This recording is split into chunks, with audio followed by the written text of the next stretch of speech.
Hello and welcome back. It is that time, first Inside Hollywood of 2022. Hawk, Freda, it's lovely to have you guys back here on Creative Chaos. I am so excited about today's show. So I'm going to shut up and let it get started. Bye, guys. Thanks, Jen. Welcome, everybody, to our first show of 2022. It is especially wonderful to have one of our MPTF family members that Hawk is going to interview. So thank you, Hawk, for everything you do. I know you have a great season coming up, and we're all excited. Thanks, Freda, and thanks, Jen. And let me just first wish everybody a happy and healthy new year. I know we're back yellow, I think it is, but we're hopefully we'll get out of this soon, and I'll just keep trying to bring, as I get to have today, a really interesting, wonderful person for you guys to listen to. So I am honored to speak with an exceptional person and producer. Lauren Shuler Donner has been involved with some of the most successful films over the last 40 years, and she's still only like 48, so I don't know how that happened. She's still going strong, and besides her career, Lauren has been a huge advocate for women in the industry. She's involved in many charitable organizations, including some for animals, which, for those of you who know me, Best Friends is big with us, and a big supporter of MPTF. She's also vice president of the Producers Guild. So without any other stuff, let me just say I'm thrilled to introduce Lauren Shuler Donner. Come on in, Lauren. Let's get started with really the simplest of things. I knew you grew up somewhere in the Midwest. Where'd you grow up, and were movies a big part of your life as a kid? Yes, I grew up in Cleveland, Ohio, in a suburb in Cleveland, Ohio, and movies were, I mean, you know, when you grow up in Northern Ohio, there isn't the awareness of the motion picture and television industry that there is out in the coast. But I loved it. I had my cousin and I used to go. I mean, I remember the Abbott and Costello movies. I love those. She and I used to love Jerry Lewis, and this, I'm really dating myself, and Dean Martin movies. You know, we loved, adored them. So. Did you go, was there a double feature where you went? Did you stay through the B movie? I don't think there was a double feature, no. I remember going as a kid and running up and down the aisles and that sort of thing. I mean, you know, we started young. And then was there a favorite film? Did one stick out that you always remembered? Or have you run it recently and seen, oh my God, I can't believe I loved that film? Probably, but no, as I said, I mean, we were really enamored of the Dean Martin, Jerry Lewis movies because they were so funny and so silly, and we were so young.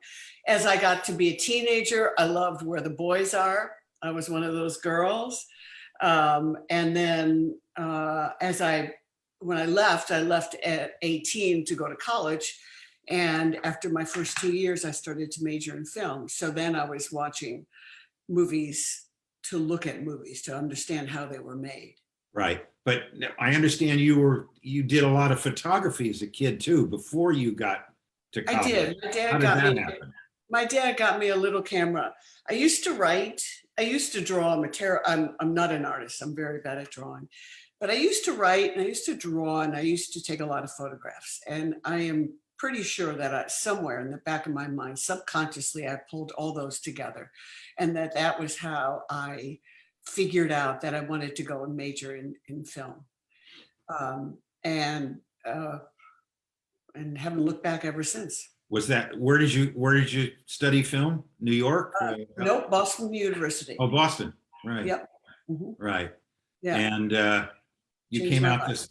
What was your first job? What's your first job after college? My first job after college, I knocked down a lot of doors. I knew nobody out here. My first job was at a videotape company called VTE. I was a secretary, but even though I had gone to visit my father at the office a lot, all the time, I didn't get it. So when the boss told me to get him some coffee, I told him, get it yourself, I'm busy. I didn't get it, you know. Things like that, you know, or, you know, make him do a phone call. And I said, can you do it? I'm busy. And obviously I didn't last in 2 weeks. So I realized that was not my path. But I wanted to, you know, make movies. So I knocked on a lot of doors. And I ultimately ended up at a place called Wexler Films, which were medical and educational films. I was able to talk my way in, God knows how, why they let me. At that time, it was negative cutting, you know, A and B rolling, original film, cut it with a work print. I worked on a film with John Wayne, which was about smoking, about way back when, about smoking, because he had lung cancer. Yeah. Fortunately, there was an older woman who worked there who helped me out so that I didn't ruin anything. But when I was looking for work, I had my heart set on making movies, but I got lost and I ended up at NBC. And so I figured, oh, what the heck? And I went in. And they were, you know, the usual, they wanted to take my resume, and I just sort of had a fit, and they let me see a woman, and okay, now I'm, you know, months later, I'm working at Wexler Films with editing, and I got a call from her. They had vacation relief, where their people go on vacation, like it sounds, and they bring in people to relieve them and work for them. I was your basic token woman, 3 women, 300 men. And I did a bunch of things. And this is television, this is videotape. So I learned how to videotape edit and all kinds of things. I pulled cable, all kinds of stuff. And I thought to myself, okay, well, what is the best thing I can do? The best thing I wanted to do was camera. So I asked to be moved, had the guy show me what to do. I was moved into the local studio. I started on the weather and the news, made a big mistake, then I was fine. And then eventually started freelancing and I was a camera woman way back when in the 70s. I was So you're one of those big cameras, and you were one of those big cameras, you know, where you would zoom and focus at the same time. Or once I freelanced, they were mobile. Quite honestly, and I did it well. It was the hardest thing I have ever done, because there were a lot of the old guys really didn't want me doing it. And the young guys were fabulous, but the older guys weren't. And I do remember going in the bathroom and having a cry, because it was really hard. Oh, I bet. But you weren't a camera person on Johnny Carson or something, were you? No, but I worked on Johnny Carson. I pulled cable on Johnny Carson. And the only thing that ever scared me was when Don Rickles was on, because I didn't want him going after me, because he will go after everybody. Oh yeah. And my last show was, I did Easter sunrise morning services at the Hollywood Bowl. I was the top camera. Oh. And of course, I insisted on always carrying my own equipment, so there was no difference between women and men behind the camera. And I loved that equipment up there. Shot the show, and on the way down, I thought to myself, that's it. I'm going to now tell other people. I want to tell other people what to film, and not do it myself. So you really had that sense of yourself early on. That's great. I kind of had blinders, honest to God. I think I was just naive. Well, okay. So, but from this now, it says on your resume that you got to Motown. Yes. And I don't mean Detroit. I mean the company Motown. Well, actually, what I did was I worked at a show for ABC and the Wide World of Entertainment. I was an associate producer. And from there, I actually was in a car accident. Really bad car accident. A woman ran a red light, and I shattered my knee, and of course got a concussion. Put me out for a long time. And while I was out, I tried my hand at writing. A lot of my friends were writers. I lived with a writer. And a friend of mine told me that there was a position open at Motown. Nancy Myers was at that time they called them story editors. Now they're creative execs. You know, of course, that my son is married to Nancy's daughter. Oh, that's right. Of course. And Of Nancy, Nancy was on this show a I couple saw it. months ago. Yeah. Yes, I watched it. Yes. So Nancy Um, Myers, wow. How So that? Nancy Myers, yeah, small world. So they gave me a script. They didn't tell me what it was. It turned out to be, thank God it's Friday. I gave them 5 pages of constructive criticism. Single And- spaced? Probably. And they hired me. And that was it. And I joined Motown Films. I was associate producer on Thank God It's Friday. And it was my big break because they were, the man who ran it, Rob Cohn, was off producing The Wiz. Joel Schumacher was offered an opportunity to direct for NBC by this great woman, Deanne Barkley. Sure. And I was the only one left in the company. So it was like, okay, go produce it. I was 27 years old. And I did. Fantastic. And then you was Amateur Night at the Dixie Bar and Grill. Was that also a Motown film? That was it. That was it. That was, I remember, I'll tell you something that's interesting. I went into a guy, Universal had a system that all the studios did where they had an executive who was in each executive, a separate executive was in charge of each studio. So Charlie Engels was in charge of NBC. And I remember walking in there, I had to convince him that I could do it, that I could produce this movie for them. And he said to me, and I can't remember the guy who gave him his break, Herb somebody, but he said, Herb so-and-so, open the door for me. And to pay him back, I'm going to open the door for you. Wow. And years later, like 10 or 20 years later, I was at a restaurant and I heard that Herb, whatever his name was there. And I went over to him. I said, you don't know me, but I owe my career to you. And I explained it, it was great. Great story. I just got the chills. Circle of life. Yeah, it is. You have to mentor somebody else. Great. Pay it forward. So at that point, did you realize, producing is what I want to be, and that's where I'm going? I did. I enjoyed it. I find it the combination of the two things I like, which is the creative part, the story part, and the business. Okay, so as you're answering this question, what's the most enjoyable part of producing, and what's the most challenging for you? Well, making a movie is pretty challenging, as you know, as you well know. Yes, yeah. I think what I like about it the most is that you're telling a story, is that you start with an idea, because I developed my own scripts. Most of the movies that I made were developed in-house. And you have this idea and you're doing everything you can to make the best version of that get to the screen. And it is the fight for the integrity of the movie, the satisfaction that you get when serendipity happens, or when it's what you want, when it's better than you want. The thrill is obviously, it used to be when you would play it in a movie theater and you would hear the audience, and that's the ultimate thrill. That's why you do it. Yeah, I totally agree with you. And because you've made, you've basically worked in the studio system all these years. Yes.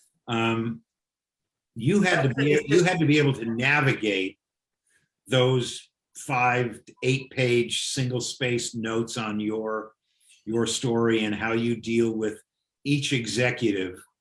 And is it different now than it was? Yes, it is different now than it was. Because back then it was, it was very different in that there were people who loved movies and they were running studios. Now it's corporations running studios, which is just the way of the world. Right. And back then, my instinct was to partner with a director. I was going to partner. There were various producers that we talked about partnering together, but I ended up doing it myself and partnering with a director. Ultimately, I remember during the XMen movies being called into Fox and them telling me that I was expected to partner with the studio.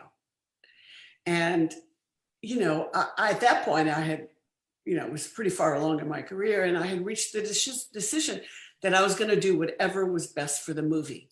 I wasn't going to do it for the director. I wasn't going to do it for the studio. I was going to do what's best for the movie. I mean, obviously we pick our fights. So of course, I learned to play ball with the studio. And of course I would try to help the director in any way possible. But ultimately your name goes on and you're responsible and you got to do what you believe is right. And the studio didn't always like that.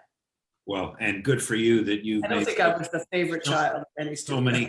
So many good, successful films based on your staying true to your dream. Did you meet John Hughes at Motown, or how did you meet John Hughes? Because the story is that you talked John Hughes into writing Mr. Mom, which I think is fascinating. All right, so John Hughes used to write for the National Lampoon. I read the National Lampoon. I read a story that he wrote about kids. He said they asked him to write a story about kids. And so he said, he started it off by, National Lampoon asked me to write a story about children. So I knocked up my wife. I thought, oh, he's a funny guy. Duh. And I got his phone number. I called him up and introduced myself. I had an idea that I wanted. And John, as many people know, lived in Chicago. I'm from Cleveland. We kind of bounded in that Midwestern way that we felt we understood each other. And my dad had gone bankrupt and his dad had. And I don't know, we just really, really hit it off and really bonded. And ultimately, he brought me on. He was writing something for ABC Studios, was then developing features. Bob Bookman was ahead of it. And he asked and yes, brought me on to his movie. He of course worked from Chicago. He hated to come out. And he, one night he was talking about his wife, his beloved wife, Nancy, was in Scottsdale, Arizona, and he was in charge of the kids. And I think John basically met Nancy, went from his mother to Nancy, and they were together all through high school and college and then got married. So he had literally never gone into a grocery store, never, didn't know about a washing machine. He was Mr. Mom. He didn't know anything. And he was telling me these stories. They were hilarious. And he said that he had some pages in a drawer of a script called Mr. Mom. Did I want to read it? Of course I wanted to read it. And it was really, really good. I said, we've got to write this. This is really great. This is fabulous. And it's funny because at the time, think about this. This was the early 80s and unemployment was a really big deal. And there were men, who had to stay at home with the kids because their wife got a job or they didn't have a job. So anyway, he wrote the script and, there was an agent named Laurie Perlman who told me about Michael Keaton. I saw enough just, I couldn't wait. You're hitting a lot of my history too. With I'm old, what can I say? I could not wait to get out of the theater to go to Michael Keaton and to offer him Mr. Mom. So all the pieces fell. And then Stan Bergotti up till that time, I think he made that one like semi-comedy horror movie, right? Was that before?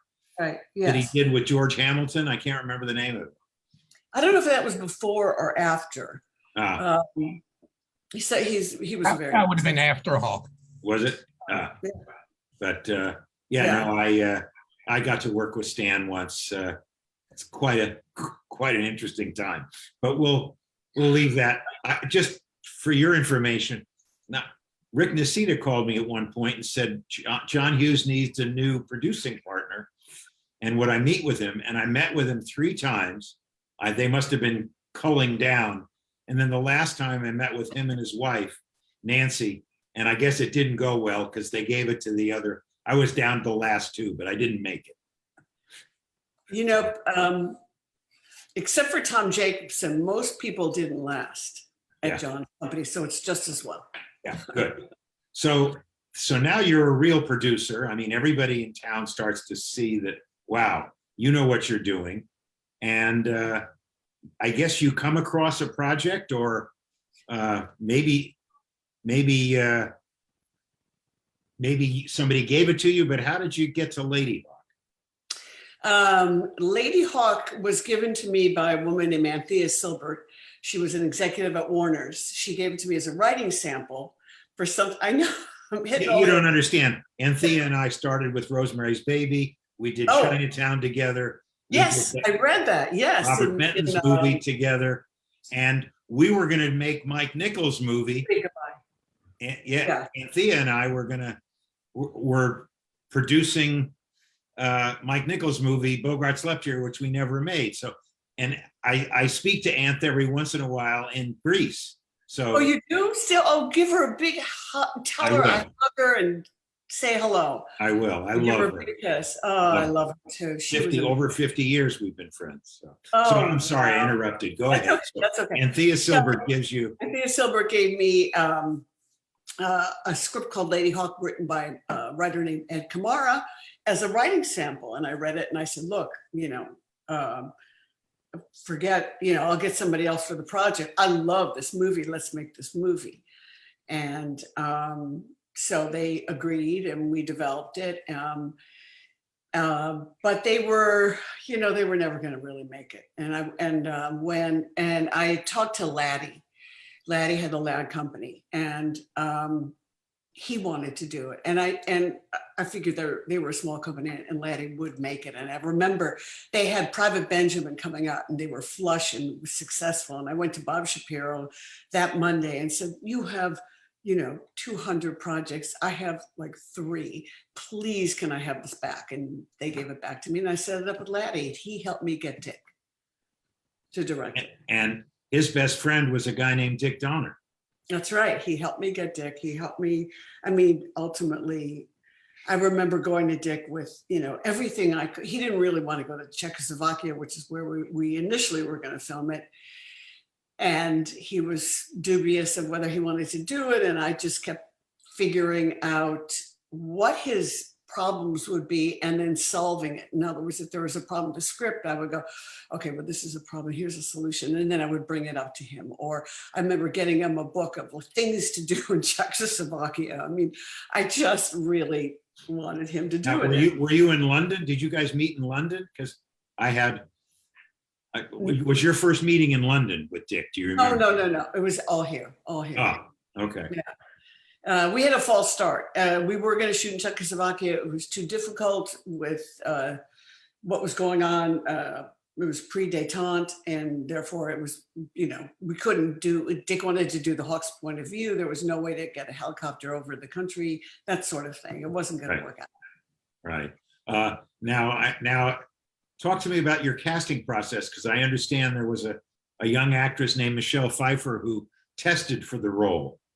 Yes. So when we finally got to filming in Italy, we went there and Dick was his casting process was sort of slow. He just wanted to make sure he saw everybody and had every single choice.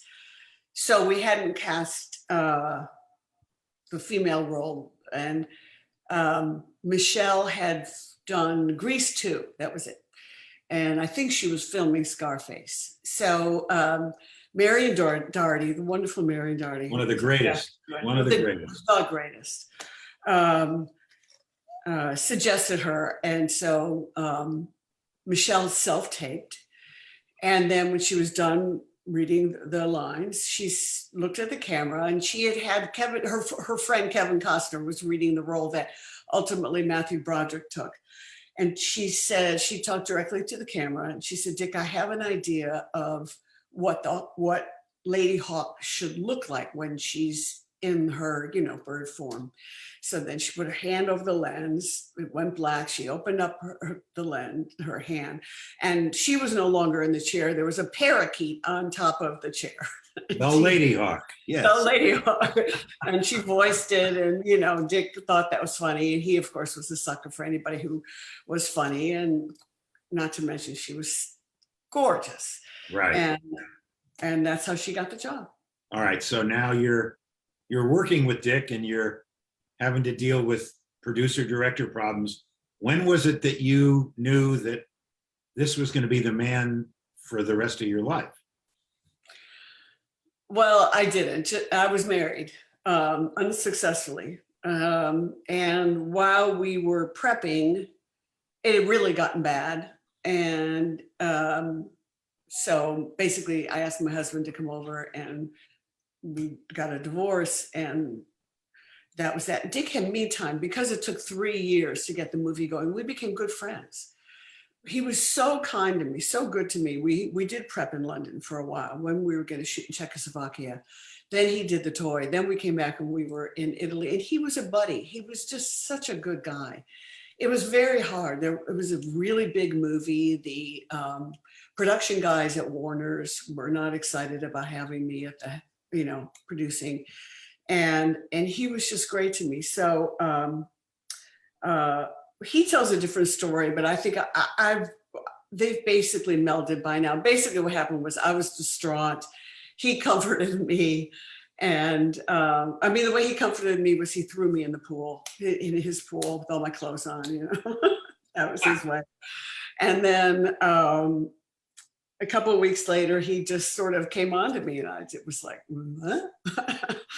And, but we were filming, and it was fun, and I didn't want anybody to know because I was this young producer, and it would not have boded well for me. So we kind of snuck around with it, which made it even more fun. And I'll bet everybody knew anyway and just kept their. I don't know. I don't know. I've been on. Probably you're right. You're probably right. Yes, yeah. I'm sure. Well, he was a great guy, and Dick, I'm sure you're listening to both of us. We love you. Yeah. And by the way, not only Marion Doherty, you have Vittorio Storaro shooting that film. I know. You've got Stuart Baird cutting the movie, who did a bunch of movies for you guys afterwards. I think I met him when Dick was doing Superman. Just for those of you out there, I met Dick on X-15 in 1961. So, and he was always just an amazing guy. Wow. So any rate, well, good on you. And now you made I loved Lady Hawk. I can't tell you how many times I've seen it. Oh, thank you. And now you're boom, you're back to Joel Schumacher. How do you get St. Elmo's Fire, which you were shooting when I was running Raystar, right? In the motel across from Columbia there. Oh, yes. I remember, and you had all that whole cast became huge stars. It's once in a while you get one or two, but you go down the list of stars on St. Elmo's Fire, and they all became huge stars. Smart. Thanks. So Joel came to me because we had done Amateur Night at the Dixie Bar and Grill. Right. And he said, look, I have the script. Would you produce it? I had remained friendly with John Hughes. John was directing Breakfast Club. John said, you got to see this. You got to see we have Ali Sheedy. We have this actress named Ali Sheedy. We have an actor named, Emilio Estevez. All these people that were in his film. And we met with a lot of actors, but they were perfect. They were perfect. The last edition was Demi, and Demi was the character Jules. It was as though we met her and then wrote it, but it was really quite the opposite. And Rob Lowe was already becoming a star though, because I remember we didn't have security, but I remember bringing my crew around him so that we could move off of University of Maryland because he was getting robbed. So he was already pretty well known. Yeah, it was a great cast. It was really great. It was a very fun movie. They were wonderful. Yeah, it's fun to work with young people who all, maybe except for Rob, still Rob, as much as Rob is, Rob, still when you see him, he's still this kid. Oh yeah, no, he was a blast. He was great. Yeah. Now you said John Hughes again, and then all of a sudden you get to do Pretty in Pink with him, which again. Then I get a phone call from him. I have the script and I have a brand new director, and will you please produce this for me? So I read the script, I liked it, and we made Pretty in Pink. Wow. And again, because I was there in the 80s, you know, Lauren Shuler was, you know, top producer. What gifts, if you could tell everybody out there, what do you think makes studio heads, directors want to work with you? What are the things that you're able to bring to as a producer? People always go, what does a producer do? As you and I know very well what we do. I'm not asking that broad question, but is there something that you think that you have an edge with studio directors, studios, et cetera? You know, you learn production. Production is learned. But creative story instincts, either you have it or you don't. I always love story. And I always put it first and foremost. And I think that is what drew directors to me, and then ultimately what made the movies work, and therefore studios ended up happy. I had a lot of empathy. Many female producers do bring that, even though a strong sense of business and a strong sense of production, we are sort of, I believe, kind of naturally empathetic, and you do need to understand people because you're working with them all the time. You have to understand that the actor who doesn't like their wardrobe is really nervous about the scene. You know, you need that intuition, which I think I brought. I was comfortable on a set. And just, I think it was the sense of story and trying to get what's best on the screen ultimately. And the last thing is just one thing that has served me well is the ability to understand, to get it very quickly. It also is harmful because people get upset because I get it quicker. I used to, not now that I'm past 70, but I used to get it really quickly. But I think that has really helped. It just enables you to move on quickly. Yeah, you get it. Yeah. You get it. So now you're making hit after hit. You're working with Dick.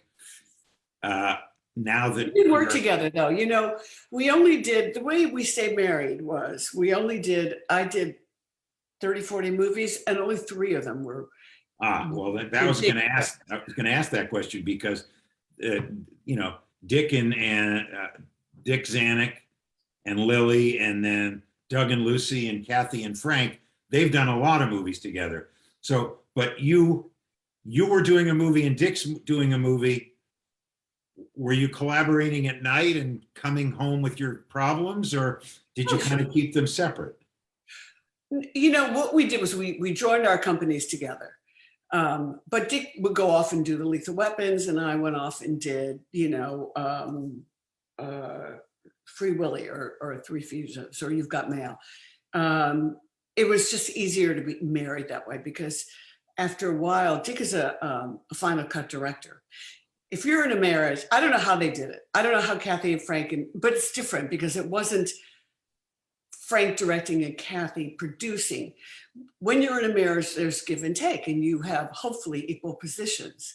When Dick and I would get to the set, he had final say. So if there was a disagreement, I always had to, you know, concede to him. That's not healthy. That's just not healthy for a marriage. So after the second film that we did together, by the time we did the third, it was a disaster. We just said, you know, I would much rather be married to Dick Donner than to produce him. I was happy not to. And yes, I could get his advice. He could get my advice. If he didn't listen to me, fine. I didn't care. It was his movie. You are very smart, Lauren. You incredibly impressive, I have to tell you. Now I know why you've been as successful as you have been. Tell me, during this time, were you always a lover of animals? I mean, you know my wife, Molly. I mean, if there's a fly in the house, she finds a way to get it out, not to kill it. But I mean, you made several films, but Free Willy and House of Dogs, they really are such love of animals in that. Was that something all your life? Did you have a dog as a kid or a cat or? I did. Hotel for Dogs. I have to correct you. We had a dog. We had a couple of dogs. And then when I was in college, I got a dog. And when I moved out to LA, I got a dog. I've always been kind of dog crazy. And so was Dick. So we would have 3 at a time, 3 or 4 at a time. And huge dogs, big. They were, at one point we had 2 shepherds, a Rottweiler Lab combo, and he was a St. Bernard Golden Retriever Shepherd combo, 120 Oh my God. dog. And a lot of walking in Tree People, I'll bet. A lot of walking, yes, and throwing the ball. But so was Hotel for Dogs or Free Willy first? But I mean, when you saw, I mean, all of us loved Save the Whales, but where did Free Willy come from? Was it a script? Was it an idea? It was a script. I'll tell you, Free Willy came from, it was a script. Dick had just produced Goonies, and Keith Walker, who played the dad, gave him a script. It was called Free Willy. It was very different. It was very saccharine. It was about a mute kid who lived with nuns. And at the very end, when Willy is freed, he was the first time he spoke. And Dick tried to get a working script from it and he couldn't. So he gave it to me. He said, do something with this. And I said, well, I think it's too saccharine. It's too cute. I said, let's make him a bad kid and a bad whale. I mean, that's much more interesting.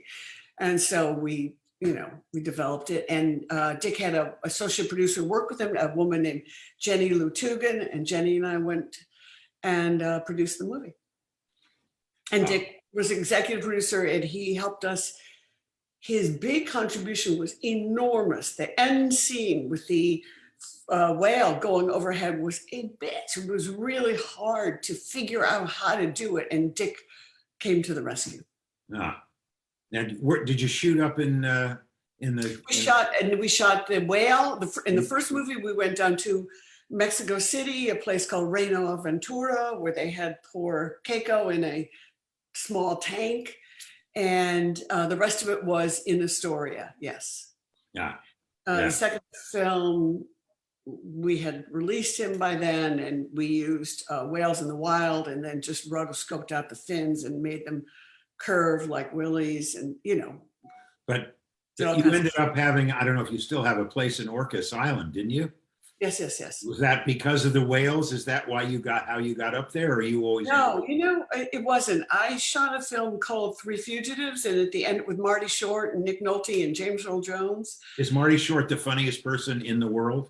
The funniest person in the world. Absolutely the funniest person in the world. I can't wait to see the second season of the thing he does with Steve Martin, Murders in My Building. Yes. No.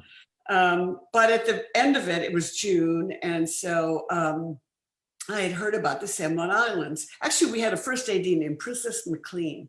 Princess had been married to Nick McLean, who I think that they had a bunch of those DPs had houses on the San Juan Islands. Oh. Nick, one of the great camera operators, and then he did Heaven Can Wait for Me as a camera operator. Oh, wow. Yeah. Anyway, so she told me about him and booked the trip, and we got on the ferry, and I mean, that was it. We got on the ferry, there was some fog, and the fog lifted, and we saw these islands, and we were sold. Yeah, it's a gorgeous place. Gorgeous. So now how did Hotel for Dogs come about? I mean, did a dog tear a script apart or something? No. In fact, Hotel for Dogs came about, and DreamWorks gave me that book. It was a book. And we developed the script. Jack Leslie had worked for me, and Jack wrote a script called She's the Man with Amanda Bynes, and I had to fight them to cast him. Channing Tatum, believe it or not, I had to fight to get him in that movie. And we had such a good time working with DreamWorks that they then gave us the book, Hotel for Dogs, and we developed the script. Wow. So there's a few directors, a couple of them that I've worked with. In the 90s, you worked with Ivan Reitman on Dave, a great movie. Such a good job. Wow. you worked with Warren, can't remember his last name, on Bulworth. Let's talk about Warren and Bulworth. Did you give it to him? Did he bring it to you? I mean, I know, I've done several movies with Warren, so Yeah. I'm really interested to hear how you got along with him. We didn't get along. No, basically what it was that we had the project. When I say we, there's a French director named Francis Weber. It was Francis's idea. We had it set up at Fox. It was going to be with Tom Cruise. Nothing to do with Warren. Barry Diller had dinner one night with Warren Beatty, told him about the project. Warren said, "Oh, I'd like to do that." Long story short, we were How many out. years later? And that was it. And we did anyway. So I basically did not. Warren and I, it was not a good thing. I mean, You don't have to go any further. I understand. But no. tell me about now, Dave. Dave was a really, especially at that time, was a really interesting movie politically. Yes. Gary Ross. Gary had met Gary years ago, and he became a friend, and he pitched me the idea, Dave. And so we developed the script. Ivan came on. Ivan, as always, but especially he brought his A+ game. I kind of shook it up with him a little bit. I asked him, because it was going to be different than all his other wonderful movies, like Twins and Ghostbusters, which I would be happy to have, but it was a different kind. It was a more grounded comedy. So we switched up his crew. We just did it a little differently. And wow, did he hit it out of the park. He made such a good movie. And I think it's one of it. I think it's pleasure to work with. Yeah. Then, I mean, I don't understand. Maybe you love football, but my God, you work with Oliver Stone on Any Given Sunday, which is, I mean, it's as hard hitting as last night's Alabama Georgia game. Yeah. Here's how that happened. Let me see. My doctor was the doctor for the Raiders. I went to see him once, and he was on the phone with Sports Illustrated. He had just been fired by Al Davis because he would not shoot up his guys and send them out on the field. And so he was principled, and he was talking to Sports Illustrated about the situation. And he said to me, "I'm thinking about writing a book about this. What do you think?" And I said, "It's a great book, and I'm going to produce the movie." So I went to Warner Brothers. In fact, Gary Ross wrote a draft, a bunch of other guys. And concurrently, it turned out Turner had a project with Oliver about football also. So ours was more from the doctor's point of view, and his was more for sort of an aging coach, and more what the movie turned out to be.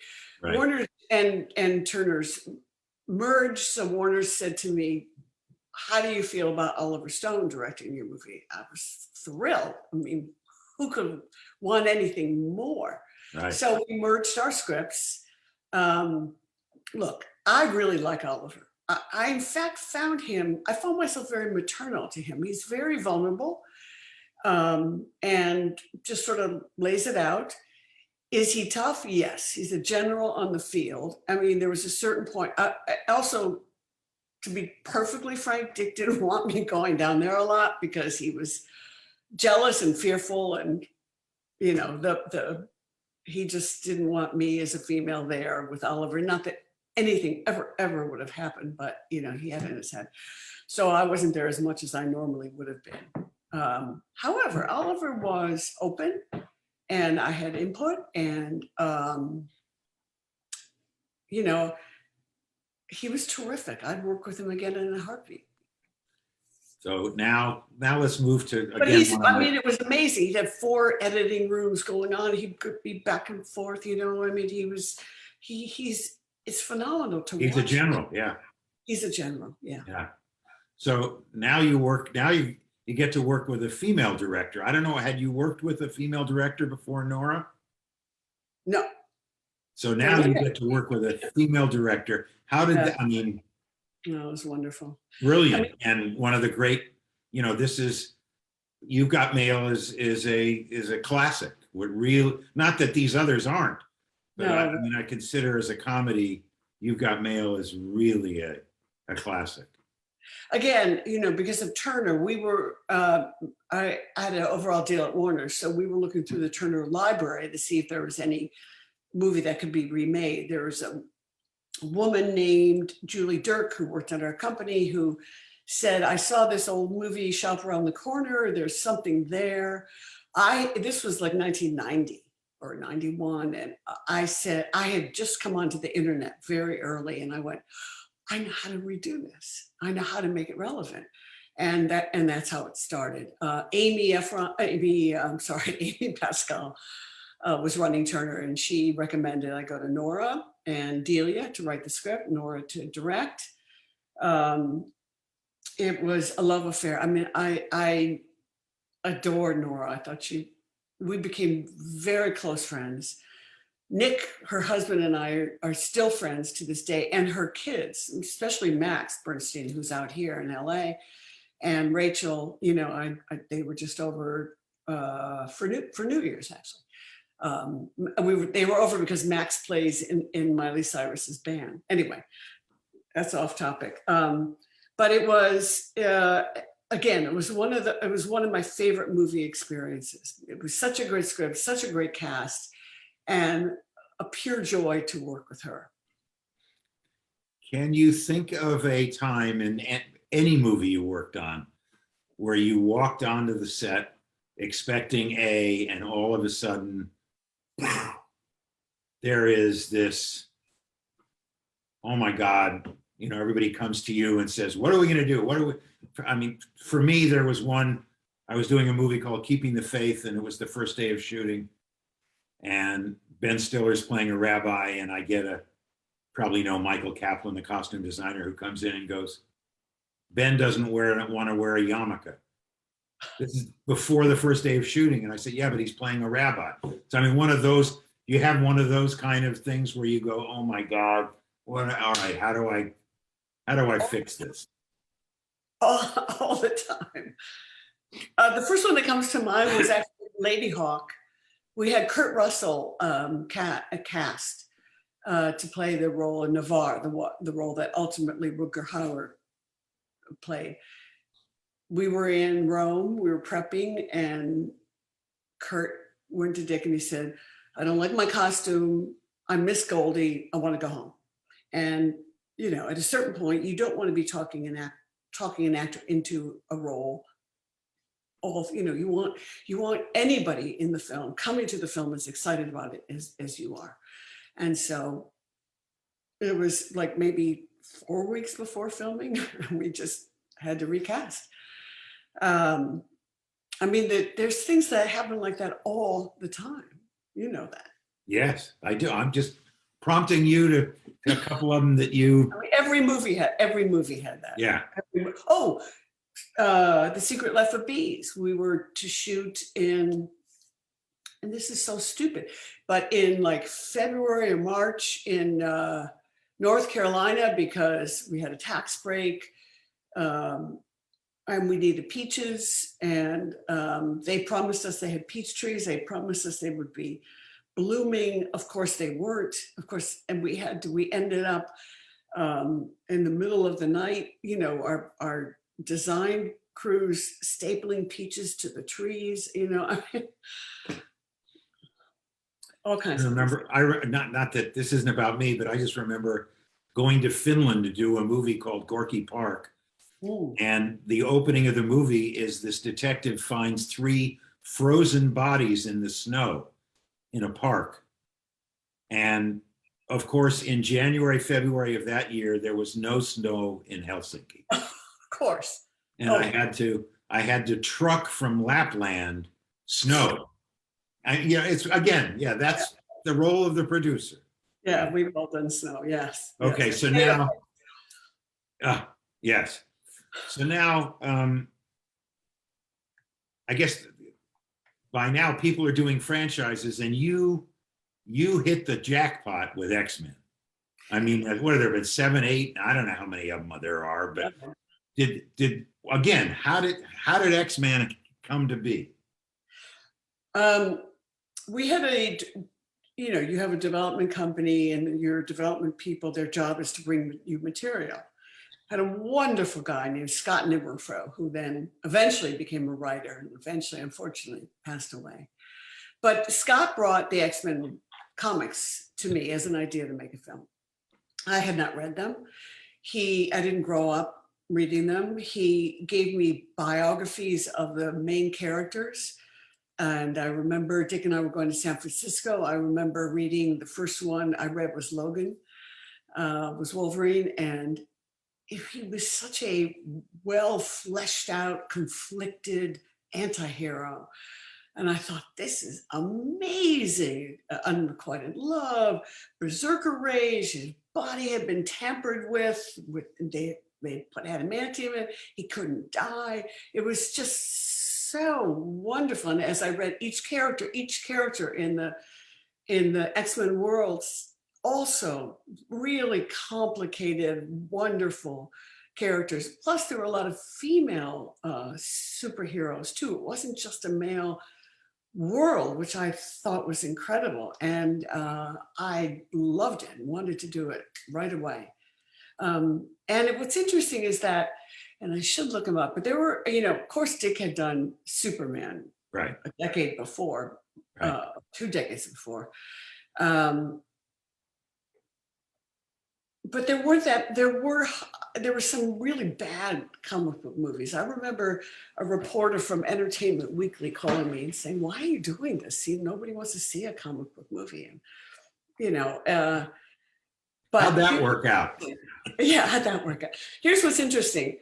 I sold it to Bill Mechanic at Fox. Now, Bill Mechanic, I knew from my years at Disney, when he was at Disney. Bill loved X-Men, collected X-Men comics, and sold his comics to finance his 4 years at USC. Wow. So unbeknownst to me, I was preaching to the converted. It was great. Now, was it getting the rights hard? No, because Marvel very much wanted to make a film out of the X. They had tried, not successfully. They made a TV movie, but it was Avi Arad and Stan Lee is my first meeting, the great Stan Lee. And no, they were very much on board. Ultimately, I would say Marvel and Fox didn't see eye to eye, ultimately, down the road. But initially they were all in favor. And quite frankly, because we did well, they were then able to do Spider-Man. And because Spider-Man did well, they were able to open up the universe. And did you know Bryan Singer before, or how did Bryan Singer get involved? No, Peter Rice was our executive at Fox on the movie. And Peter knew Bryan, knew him. So he suggested him. I went to meet Bryan when he was mixing at People. And that's how Bryan got on the film. Talk about, But he had done Usual Suspects. And so I saw multi-character and action, and obviously the ability to draw out a great performance. And so he seemed perfect. Right. And casting wise, again, I'm going all just back to St. Elmo's Fire and some of those others, but again, look who you've got in that cast. Talk about, Hallie and everybody else that, again, are just major stars that you were able to get to play all this. How did that come about? Well, Bryan and I agreed that that Patrick Stewart should play Xavier. And Dick, in fact, did Conspiracy Theory with Patrick. And the first time I met him, I said, you are going to be an X-Men. You are going to play this guy named Charles Xavier. And he was like, oh, really? And then I brought Bryan over and introduced Bryan to Patrick. And in fact, Patrick agreed to come on. Once he agreed to come on, we got Ian McKellen. Once we had Ian McKellen, these two greats, they so grounded the cast and they so elevated the cast that it was easier to bring in, more actors were interested in this comic book movie. Now, for the role of Wolverine, it's a long story. The studio had somebody else. It didn't work out. Thankfully, this other actor was busy doing another movie, and that movie was going on too long. I said, it's too long. We have this multi-character cast, it's going to hurt availabilities. Hugh had been playing the Curly in Oklahoma, Trevor Nunn directing, and he had curly hair, and he had self-taped. And I looked through all the tapes, and there was something so compelling about him. The problem is that in the comics, Wolverine is, this little pugnacious, like 5'3" or 5 or 8, whatever he was. He was a shorter man, and Hugh is 6 feet plus. And that was a problem. But nonetheless, there was something really, really compelling about him. Now, initially, Brian didn't see it because obviously here is this guy who's in a musical, and he didn't understand it. But I really believed in him. We brought Hugh in. Meaning me, and the casting director, Donna Isaacson, and I just really loved him. Sent him over to see Peter Rice. Peter really liked him. And Brian was already up in Toronto prepping, and I said, look, just read him, read him a scene. Let's just do a little test. You don't like him, fine, but give him a chance. And then as Brian tells it, he did the reading with Anna Paquin. And as Brian was walking out, the craft service guy said, "Oh, it looks like you got your Wolverine." And Brian was like, "Yeah, I guess so." So it's funny, just about casting. Yeah. Donna Isaacson, I was doing a movie in the 1980s, and we couldn't get it cast. And I went to New York and hired Donna just to see what New York actors could do it. And I'll never forget the day. In one day of casting with Donna, we cast 7 characters in the film. Oh, it's I'm the not difference surprised. between a casting director and a casting director. Oh yeah, she was fantastic. She was fantastic. I had the pleasure of doing all the movies with her, and it was great. Yeah, right. Now you mentioned Secret Life of Bees. You were doing all these big movies, and now Secret Life of Bees, which again, I made a movie called The Long Walk Home. I don't know if you ever saw it. Oh yeah. And Whoopi. But again, this is a small movie that just touched the heart of so many people. Where did this come again, from your development staff, or? Yes. Yeah. Well, William Morris sent over the book. It was a book. Jeremy Kleiner worked for me. He was a development guy. Jeremy He's done pretty well too. Yeah, he's done okay. I had Stuber work for me, Kevin Feige, Jeremy Wow. Kleiner. I'm very proud of my graduates. Sure. Anyway, so Jeremy said, "This is a great book. I love it. I love it. I love it. You have to read it." And I loved it. And what's interesting is that I had heard about Harvey Weinstein going in your cutting room, and I didn't hear about all the other stuff, but I did hear that he comes in your cutting room and recuts it. And I thought, I don't want to work with this man. He wanted the book too. First and only time I decided I'm going to option this book myself, and I put down my own money, which I never have done since, and I never would, but optioned it myself. And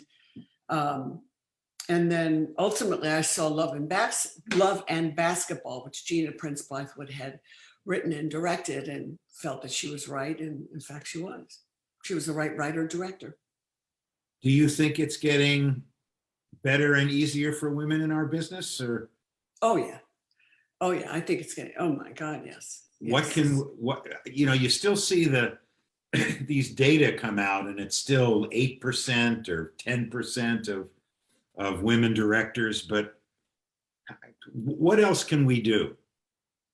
What can we do to continue that trend in a way that's not, well, I'll just leave it at that.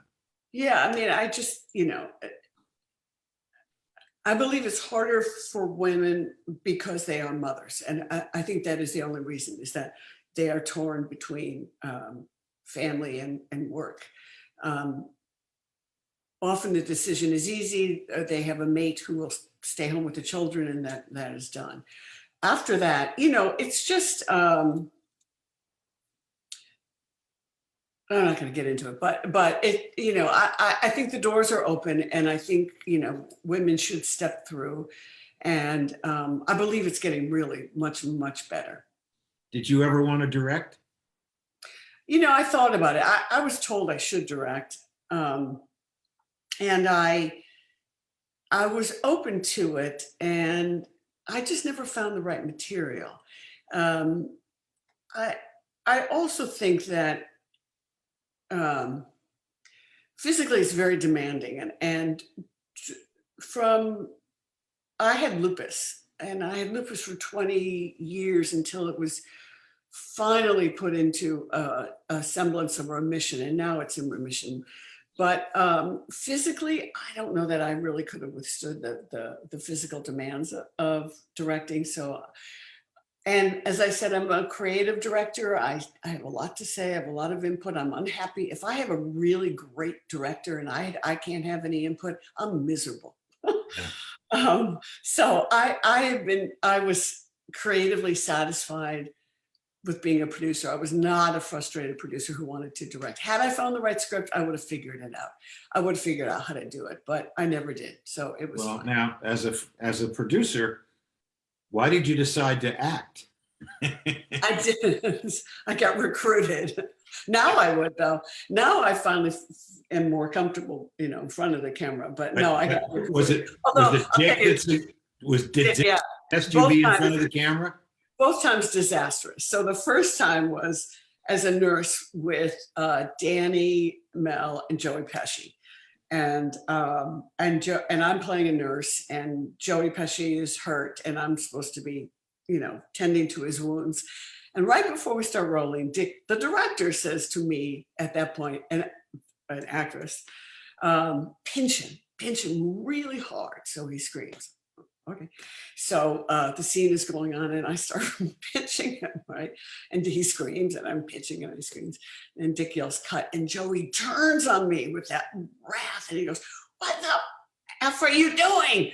And I said, "Dick told me to pitch you." He said, "Haven't you ever heard of acting?" Oh my God! And the second time was I was very nervous. There was Mel in a bath, James Garner in a bath, and after I was this is Maverick. This is Maverick. Right. Jodie Foster was to come on, and I thought, what the heck am I doing here? You know, I don't know what I'm doing. I go to Jodie. I said, "I'm so nervous. What do I do?" She said, "Well," she said, I'll tell you what I tell children." I said, "Perfect. Tell me what you tell children." And she said, "I sometimes find a gesture, and that helps me." She said, "Like this character is a little flighty, and I the hands." Oh, okay. Anyway, I was so nervous that if you do look at that scene, I go through that little, I talk like this, and then I'm gone. It's terrible. Not my best experience. You've been very philanthropic throughout your life, and I know that you're a real giver to the motion picture home, MPTF. Can you tell us a little bit about why it's important to you? I know why it's important to me, but I want to hear about you. You bet. You bet. First of all, this is what I believe. If you're successful in any field, then it's a mandate. I believe you need to give back. And it doesn't necessarily mean you need to give back to your industry, but you should give back. And I 1000% believe that. For me, the MPTF is giving back to the industry, to those people who help make those movies that help make me a success, and all of them a success. I mean, these are the people on the crew and the cast, and I mean, we worked side by side, day by day, and these people, we owe them an enormous amount of gratitude for what it's so hard to make movies. It's grueling. And this is the way to pay back. This is the way to say, here, I will donate money. I will get other people to, I will volunteer, so that there are services for you to continue your life in an easier way. I truly, truly, truly believe that. And I am out there with a mission. I think people are going to be now a little bit afraid to take my call because this is what I'm after. Good, good. We'll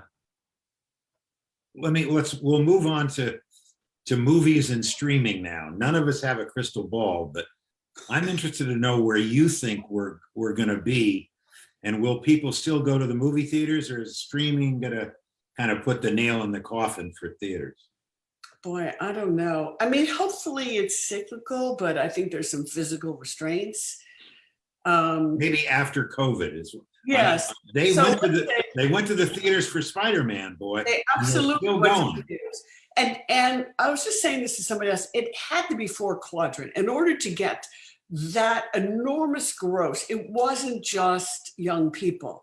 It was a 4-quadrant audience that went out. Granted, some of that audience went back time and time again. So it wasn't considerably older people, but it was enough. Male, female, all quadrants. I believe that, unfortunately, studios made a mistake in not figuring out how to do the drama properly. And streaming has certainly taken that over and does it better. In some cases, I think it's better. I think you cannot take a book and condense it and have it work. Books are the hardest thing to translate to the screen. When you read the book, you see that movie, you cast it and all that. On streaming, you can take your time and do a limited series. And I think hopefully it will always be that way. But for comedies, for some dramas, and for action films, I hope we get back into the theater again. I don't know. I really don't know. Yeah. It's so easy to sit at home. It is, but boy, seeing a comedy at home as opposed to seeing, I'm sure I remember being in the theater to see Young Frankenstein or Blazing Saddles, where I literally fell on the floor with laughter, as did everybody in the theater. And you went out and told your friends, and that's why. You can't do that at home with a comedy. And you can't do it with a horror movie, which I think why they'll still be. You certainly can't with the Marvel and the DC movies. Right. But yeah, I think drama has a hard time unless it's giant scale. It's Lawrence of Arabia or Zhivago or also. Somebody's going to figure out, and I'm sure they are now. I've always wanted to do this. So let me go. I had a friend who we were all obsessed with Homeland when it first came out, and she and her son would text each other during the show. And I said, wouldn't it be great if there was like a little square in the corner of your screen where you could see, your son, and you guys could look at each other now and then like, oh, can you believe that? So you're simultaneously watching, and that's going to happen. And once that happens, then it's going to really be hard to support theaters. Yeah. And also, here's the other thing. Exhibitors charge too much money. It's too expensive for a family to go and to buy tickets and parking and popcorn, they've outpriced the movies. They actually hurt us. Well, I won't get into that, but it is still cheaper than going to a baseball game or a football game or a race, or way cheaper. But anyway, okay, I have another question for you. You and I have been members of the Academy for a long time. The Oscar has always been given to theatrical films. Until recently, as we know, Netflix has come out and said, we want to win Oscars, and we're not putting our movies in theaters. How does the Academy navigate the challenging landscape and still become relevant? Because, there's a drama on Netflix or Hulu or something, not a limited series, but an actual movie, and it can win an Emmy and an Oscar. I mean, wait a minute. What happens to the Oscar? Well, it can't win an Emmy and an Oscar, can it? Yes, it can. Yeah. Yeah. I don't know. I mean, if it's on television, all those Netflix things are nominated for best movie on Right. a streaming movie, and right. it can also be, that's the dilemma. And I wonder how. Well, to be the devil's advocate, that movie gets made and it gets distributed because the studios aren't making that movie. Well, that's not the question. Because as a former president of the Academy and been a lover of the Academy for my whole life, how does the Oscars stay relevant if it's not about getting the movies made? It's how does it stay relevant? I don't know, because the younger audience really doesn't care about the Academy Awards and the Oscars. And I don't know. I mean, there is a sort of backlash against is self-congratulations. We know we need it because of the wonderful publicity. It helps all the movies. And I honestly, I don't know. It's a question. Oh, yeah, but go ahead, Bob. I'm going to leave this to you and Lauren to solve.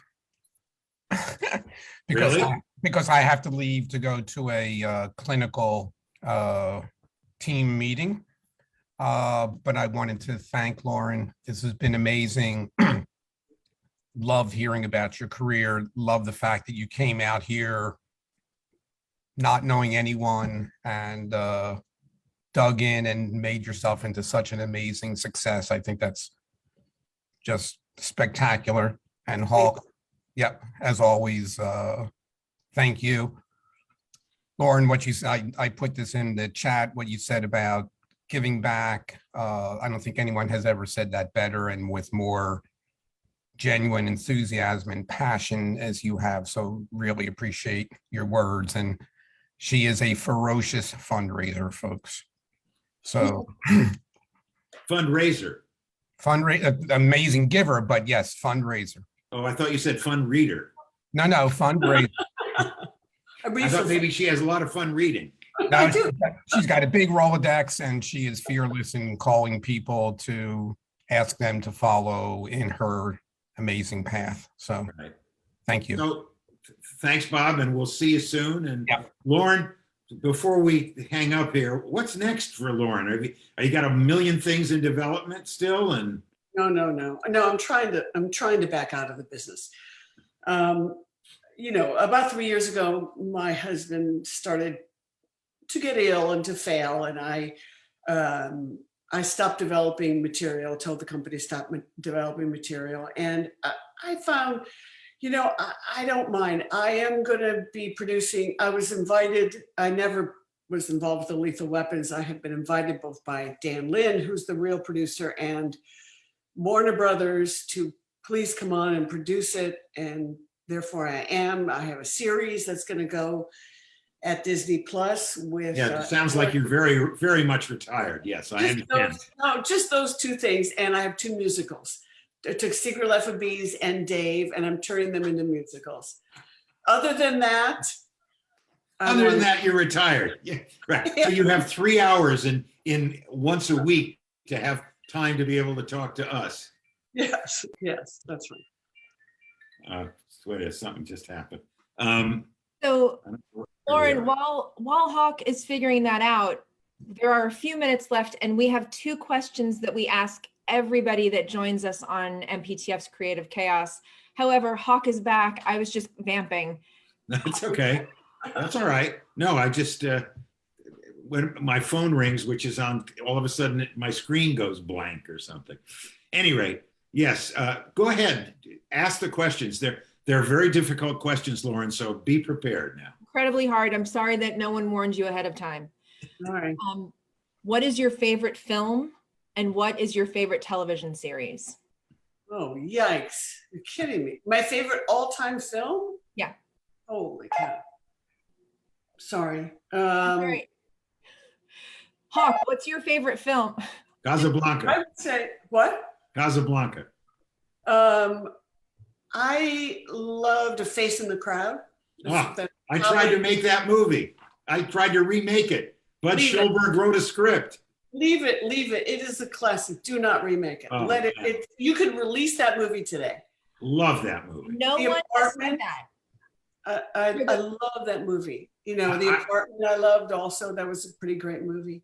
Sure. I just, the reason Facing the Crowd is because I wished somebody had turned on when a certain president said a few things that we know. That's why I wanted to make it.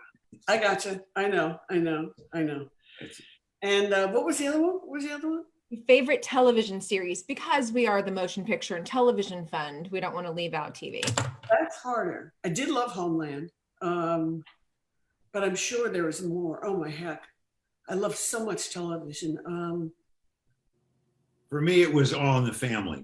I'm going back a long time. Oh, I loved All in the Family, Hawk. That's a great one. Gosh. Well, Homeland's a damn good one. That's a good one to All right, we'll have go. down there. Okay. All I can tell you is, as much as I thought I knew who you were, I am so impressed through this interview, and I'm just blown away by how you feel about the fund and your life and how you came from Cleveland. The only thing I knew from Cleveland were the Browns. That's right. Go The Browns Browns. and the Indians. Yes. Well, they're changing the name. The Yeah, Browns right. and the Cleveland baseball team. Yes, Yes. that's right. And the Rock and Roll Hall of Fame now. Yeah, and what happened to the Atlanta Braves can stay Braves, right? I don't understand. Some of them can, some of them can't. But Lauren, I want to thank you. Jen, anybody, Freda, is there anything else that Thank you. Thank you you. need to Thank you say? for giving But me the opportunity. I so appreciate this.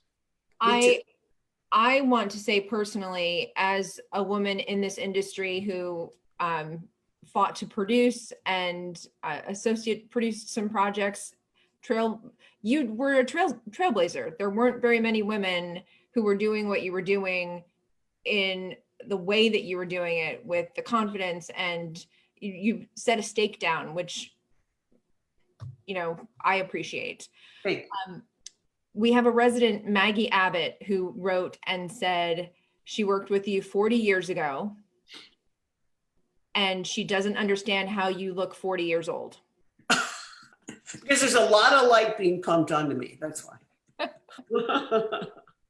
Well, So go ahead, Jen. that's it. This could not have been a better way to start 2022. And I'm delighted to have Hawk back. And this was the greatest first interview. We're going to pull that clip because I've already gotten emails from a bunch of people saying we need to have that clip of Lauren talking about MPTF. So don't be too surprised if that gets blasted out all over social media. Absolutely. Yeah. Absolutely. Yeah. Get it out there. Yeah. We're so grateful. I'm going to back out. Hawk, thanks. No, done. Thanks, Lauren. I'm so grateful. That's all I can say. Thank you. Thank you. I'm grateful to you. It was a lot of fun and I really appreciate it. Really Thank you. enjoy. Bye, Keep up the everybody. good work, Happy New Hawk. Year. And everybody, keep up the good work. Yeah. See you soon.